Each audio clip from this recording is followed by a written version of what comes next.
Hey guys, welcome back to the Dirty Durbs Racing channel. We are in the garage, we're working on the truck, and we're kind of fresh off of sick summer. There's a lot of stuff to work on. So the truck did amazing on the drive, but obviously there's 100 things that could be better. So we're working on a lot of stuff, and I'll kind of go over each and everything with you.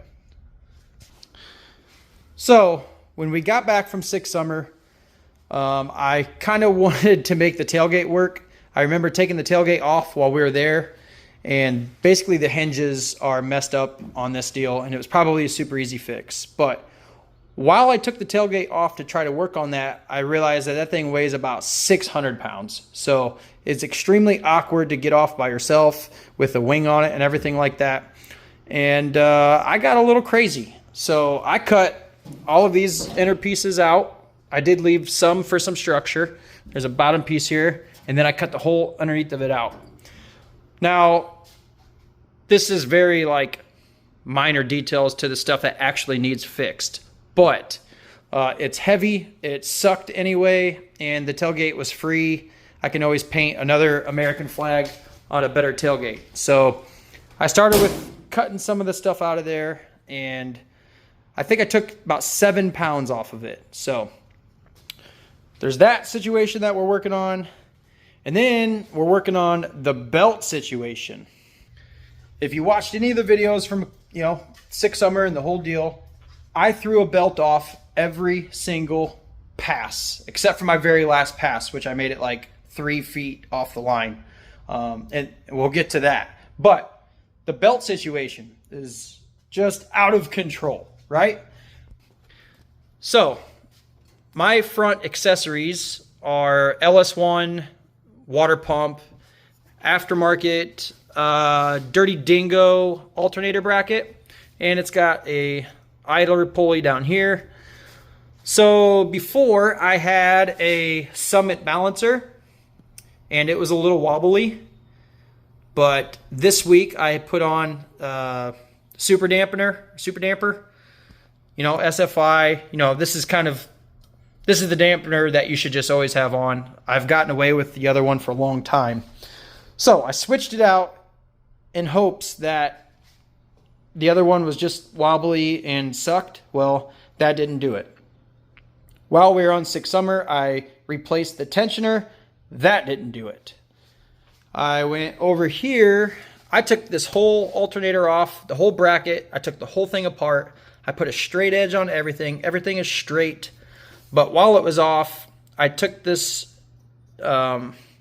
idler and I drilled another hole in the plate about 1/2 inch over just to get it closer to the water pump, and I would have more wrap on the balancer this way. So that didn't work. I have a fix. I hope I have a fix that's on its way here. It'll be here in a couple of days. Ooh, somebody's calling me. Okay, so the tensioner, I think, is the issue. I had to rig up a GoPro underneath the truck with the flashlight pointing at it, and then I had to go make rips. So I'll kind of explain what it's doing first. It only chucks the belt above 8,200 RPM. Nothing below that. So imagine trying to figure out an issue, but you can only figure that issue out above 8,200 RPM.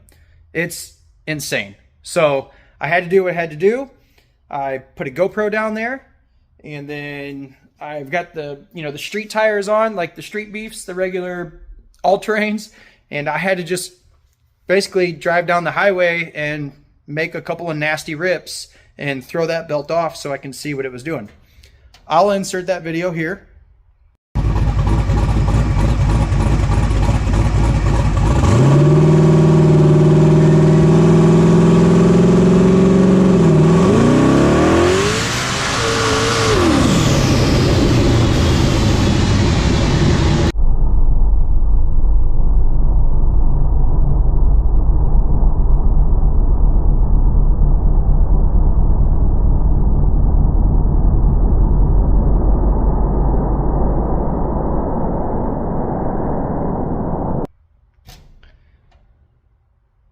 So now that you've seen that, I've had to slow it down. I've watched this video 1,000 times, and I had to slow it down and pause it and frame by frame.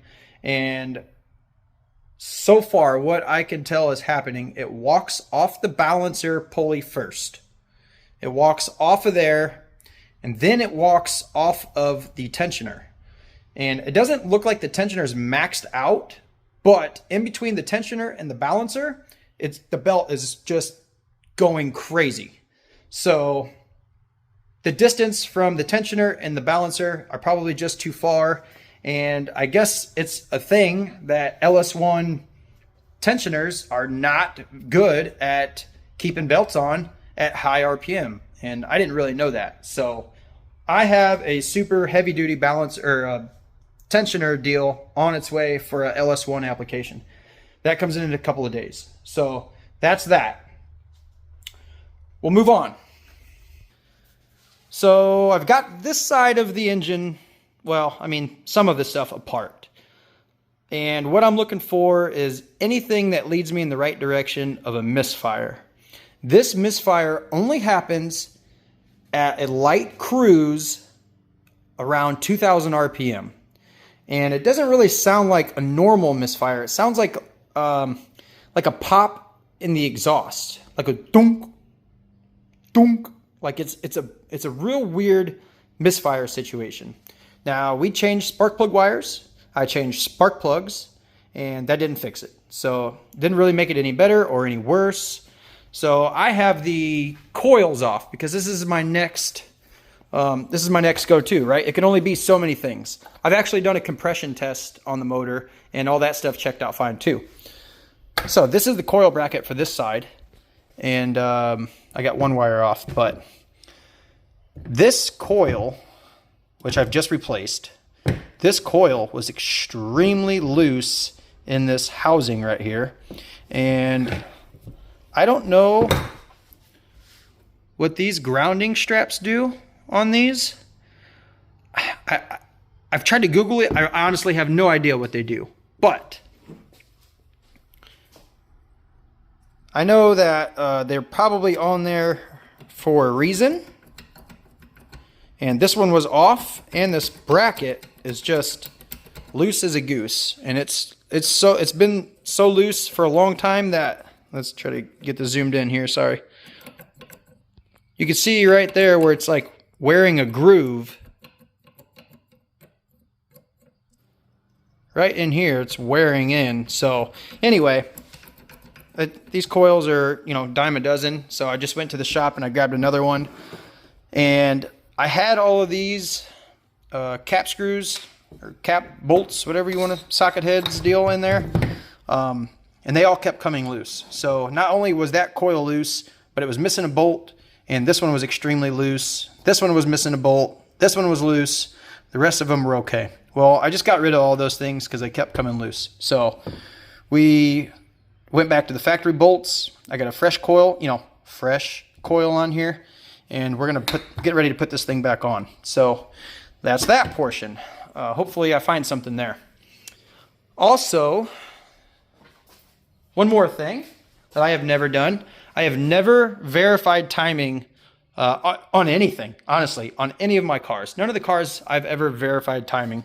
Well, a few months ago, I finally ordered a piston stop. And now that I've got like a good balancer with, you can actually see the timing numbers around it. It's time to do that. So I don't know if we'll be able to see it down there, but anyway, I've got a clothes hanger that sticks right out, and I watched a video on the Motion Raceworks channel that my buddy Tyler actually made. So he goes through step by step on how to verify timing on your LS engine. So if you haven't seen that, go check that out. And he breaks it all down. He tells you how to get all the numbers, how to do all the math on all the numbers, and where you should be sitting once you get all those numbers. Anyway, so thanks to Tyler for making a video like that. That's super helpful, and I'm sure there's probably easier ways to do it when you're putting an engine together, but we've just never done it. So anyway, so I've gone through and I've done that. that's why this valve cover is off, because I have to take the 2 rockers off this side, because once this stop goes into that cylinder and it screws all the way in, your valve can actually touch the stop, and then you're all messed up. So so I took this off, which leads me to, you know, more potential issues. Now I'm gonna try to zoom in the best I can. So can you see the marks on the outer edge of here? And on the inside, that takes away all my light, there's somewhat like grinding indentation marks on there. I have to talk to my engine builder about that. Anthony Lane had put all this stuff together for me. He put new valves in this thing, and so this might be a common deal. What's odd to me is, so I know that when he did the valve job on this, some of these valves have to be ground down because the seats and everything probably come to different heights. And there's, on this rocker, this is the rocker that came off of this cylinder here, there is the tiniest little mark on here. Let's see if I can find it right on my thumbnail. Anyway, it's right at the thumbnail. And this is a cast steel, I think. So, and that I'm pretty sure is like titanium. I could be wrong. So there's no reason that this thing should just have the tiniest little mark, and that thing is completely chewed up all the way around. So maybe Anthony had to do what he had to do to get all that right because of the valve height. But I'm going to call and talk to him and verify that with him. Because if it's not that, here, let's put this on here. I'll show you. So if it's not that, basically the rocker is just too low.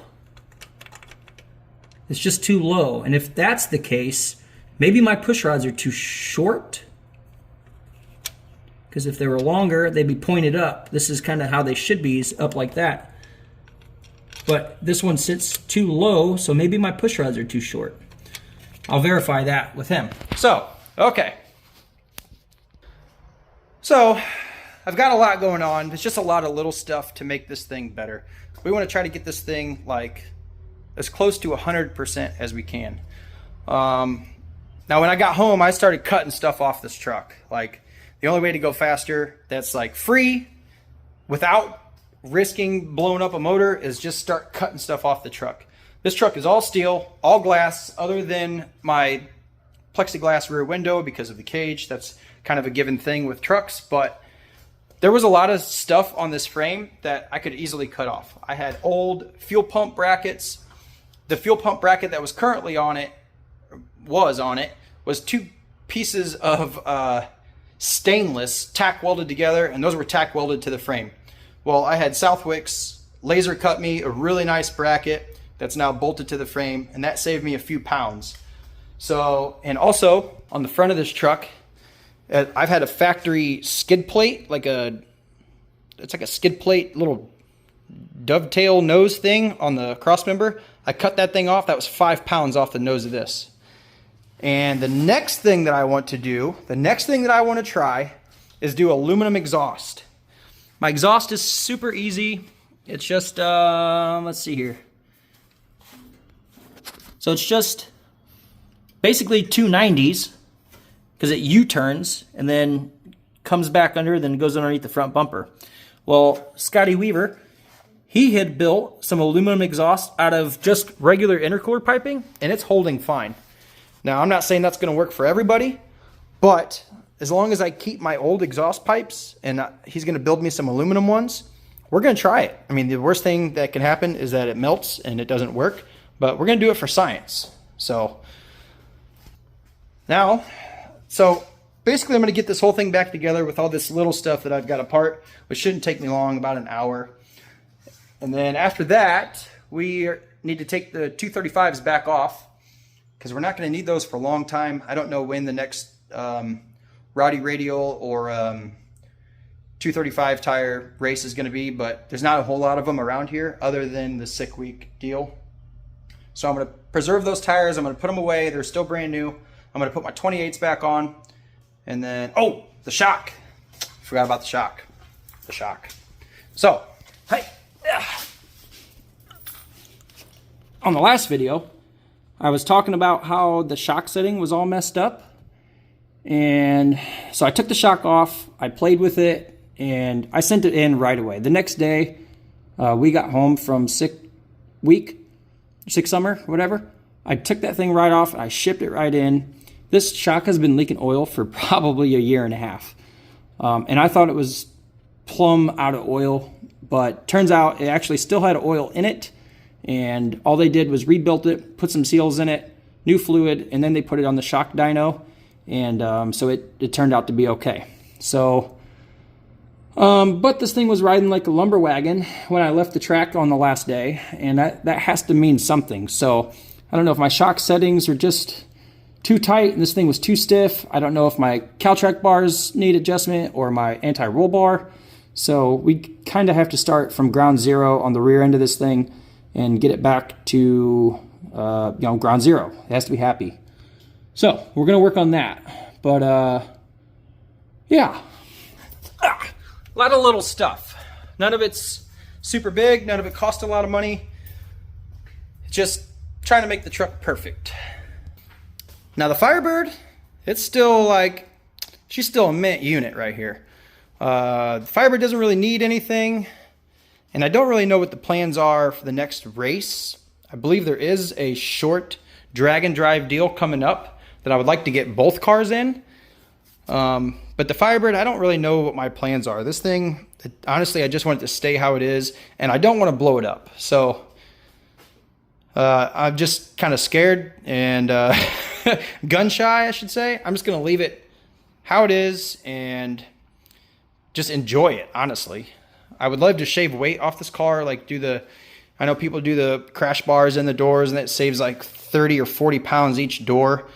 But the problem is that my family rides in this car, and I'm obviously not going to risk anything in that aspect of making this car unsafe. So it's already too fast for its own good. It has frame connectors, but no cage. It's a T-top car. This thing twists like a freaking pop can. But it is what it is. We'll just enjoy it. So there are a few more things that I kind of wanted to go over that I'm kind of excited to do. Like I said, these are super small things, but it's everything to make my program better. And I saw something last week that Brent from Motion Raceworks that he did on his car. Unfortunately, his car got crashed up. He's looking to get a new one now. But anyway, nonetheless, something that he had on his car was his coolant catch can was at the very back of the car underneath the bumper. And mine has been mounted right here since, I guess, since day one. You know, normally they're right up front. But anytime that you can take a pound or a pound and a half off the very nose of your car and put it on the back of your car, that could only help things, I mean, in any way, shape, or form. But not only are you doing that weight transfer from front to back, you're also taking that overflow that comes out of the radiator. If this thing blows a head gasket or cracks a block or does any of that stuff, then it's going to shoot that coolant all the way through a line and then out of the catch can that's behind the rear tires. So if this thing blows up and coolant comes shooting out of that catch can, it's going to be behind the rear tires, and we don't risk getting any coolant underneath the rear tires and getting crazy. So I learned a little something from Brent, and I thought that was the coolest thing. So it's already mounted under there. Actually, let's just check it out. It's already mounted under there. I did that the day that I got home, and it's just mounted. I know it's dark. Sorry, bear with me, but it's mounted right there. Super easy. It's like the easiest little mod that I've done. I know these are small. Also, another small detail. I finally got a mic for my phone, and I am extremely excited about it. I know a few people had mentioned in a couple of videos ago, like, man, you really need to get a mic because it's hard to hear. And I know it sucks when we're at the racetrack and there's stuff going on. It's really hard to hear. This deal plugs into the bottom of your phone. This is your mic. It clips onto your shirt. Done. No buttons, nothing to push. It's literally just hooked up and it works. So huge difference that's going to make Like I said, small things to try to make this channel better and just keep chipping away at it. Also, shirts, hoodies, hats, check that stuff out. Link is there. Click it. It's there, maybe. I'm gonna try to put it up. Click it, check it out. You might like it. I like it. It's a nice shirt. Anything helps out, and you know, goes to a good cause. Me just being an idiot. But if you guys like watching me be an idiot, then let's do it. So, all right. Well, I think that's enough rambling for now. Hopefully, we get to go to some races soon and put this thing back on a bigger tire, and hopefully we can try to be competitive. And we'll just do everything that we can do. So, thanks for watching. 4,000 subs. We're at like 4,020 right now. That's huge. Thank you guys for that. I appreciate it. So, that's it. That's it for the video, and I'll catch you on the next one. Thanks.